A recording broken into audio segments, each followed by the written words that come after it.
Wah, seru nih sahabat Newmind informasi kali ini. Tapi ini bukan informasi laporan ya. Ini fakta lapangan yang kita bisa lihat langsung. Untuk bukti, bagaimana kalau Anda ada waktu pakai double masker, full disinfektan, kita ke Bandara Soekarno-Hatta yuk. Saat ini ketika PPKM dilaksanakan, kita beramai-ramai ke Bandara Soekarno-Hatta di atas jam 12 malam. Ini syarat sekali lagi, di atas jam 12 malam. Di saat banyak dari warga sudah istirahat, kita akan menyaksikan tumpukan orang di antara 300 sampai 500-an orang yang tidak bisa berbahasa Indonesia ada di sana. Kebanyakan menuju Sulawesi seperti Manado, Kendari, bisa juga langsung ke Morowali dan lain sebagainya. Ada pertanyaan sederhana dari kaum Newmind yang sederhana juga cara berpikirnya. Mereka dapat izin dari siapa orang-orang yang tidak berbahasa Indonesia tersebut? Mereka dapat fasilitas apa? Siapa yang memudahkan mereka tanpa karantina, tanpa tes antigen lagi, tanpa tes PCR lagi dan lain sebagainya di wilayah Indonesia, yang mana nantinya mereka naik pesawat komersial bersama warga negara Indonesia. Lalu mereka bersama warga negara Indonesia yang ketat ikutin aturan vaksin antigen PCR, sekali lagi akan satu pesawat selama minimum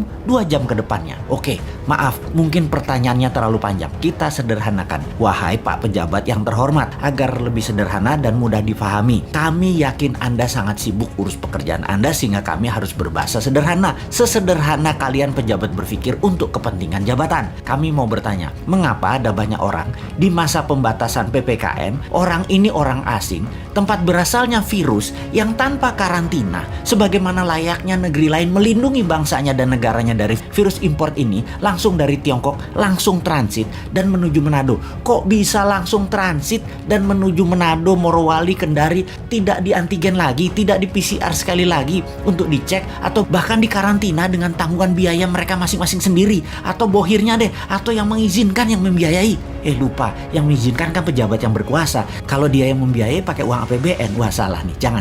Jangan yang kasih izin yang membiayai. Yang membiayai adalah mereka yang memberikan pekerjaan. Kita minta biaya dari perusahaan yang kasih pekerjaan ke mereka yang tidak bisa berbahasa Indonesia tersebut. Oke. Sebentar. Kok yang memberi pekerjaannya tidak memberi pekerjaan ke warga negara Indonesia ya? Kayaknya mereka yang hadir itu semua buruh kasar deh. Bukan white collar atau manajer ke atas deh. Kan di wilayah smelter itu semua pekerjaannya terbanyak adalah buruh kasar ya. Bagaimana ya jika diberikan pekerjaan ke warga negara Indonesia, mungkin ditambah belajar sedikit aja, mereka diajari 3 bulan aja, jangan-jangan mereka lebih mahir tuh daripada yang impor tadi. Lupa, yang beri izin bukan pejabat yang cinta tanah air, jangan-jangan, tetapi cinta cuan asing. Dan sekali lagi, tindakan itu dilindungi terus dengan pasukan buzzer. Untung ya pinter mereka itu dan punya budget lagi untuk bayar buzzer pencipta kebencian itu. Satu lagi baru ingat, ada pakai duit yuan di situ, harus dibayar ke warga Tiongkok supaya yuannya nggak kemana-mana. Jadi warga negara Indonesia dapat apa sebenarnya? Sudah tanah airnya dikeduk, duitnya nggak dapat, warganya nggak dibikin pinter, pekerjaan nggak dapat, lalu kita dapat apa? Lupa, kita dapat juga, yaitu kita dapat tai sama kencing orang yang tidak bisa berbahasa Indonesia itu. Mantap.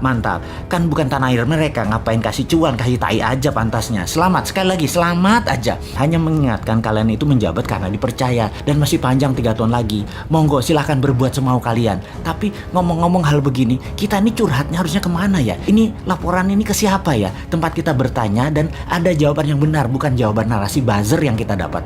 Atau bagaimana kalau kita tanya aja kepada mereka calon presiden 2024 yang berjajar panjang, mereka bisa nggak berbuat sesuatu atau setidaknya menunjukkan kapasitas mereka calon pemimpin 2024? Lupa, semuanya bagian dari pejabat pemerintah pusat dan daerah yang menyetujui dan mendukung tenaga kerja asing. Ya, jadi kemana dong? Masa ke Bosman lagi? Bosman kan wong bodoh, aku pinter.